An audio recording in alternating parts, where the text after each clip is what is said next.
வடக்காப்பட்டை ராமசாமி. இந்த படம் எப்படி இருக்குன்னு கேட்டிங்கன்னா, இது ஒரு காமெடி ஜேர்னல் மூவி.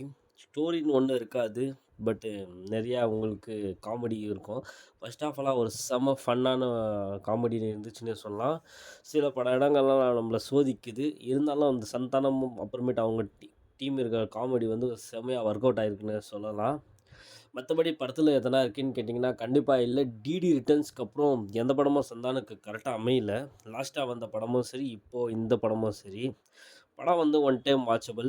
காமெடியா ஆடியன்ஸ் எல்லாம் உட்காந்து பார்க்கலாம். நெறையா காமெடி ஆடி ஆக்ட் ஆக்டர்ஸ் இருந்தாலுமே காமெடி வந்து அந்த அளவுக்கு ஒர்க் அவுட் ஆச்சான்னு கேட்டிங்கன்னா, 100% இல்ல. சில காமெடிங்க ஒர்க் அவுட் ஆகுது. ஃபுல்லாலாம் சந்தானம் ஒன் மேன் ஷோ தான் இந்த படமும். இந்த படம் வந்து எல்லா ஆடியன்ஸ்க்கும் பிடிக்குமான்னு கேட்டிங்கன்னா, 99.9% டவுட்டு. சில ஆடியன்ஸ்க்கு பிடிக்கலாம். நம்ப ஷார்ட் அண்ட் ஸ்வீட் ரேட் எவ்வளோங்கனாக்கா 5க்கு 3 தான் குடுக்கலாம். அவ்வளோதான் படம். ஏன்னா, நம்ம டிடி ரிட்டர்ன்ஸ் இருந்த ஒரு மிகப்பெரிய ஒரு காமெடி இந்த படத்துல இல்ல. வடக்காப்பட்டி ராமசாமி கடக்கா போச்சு.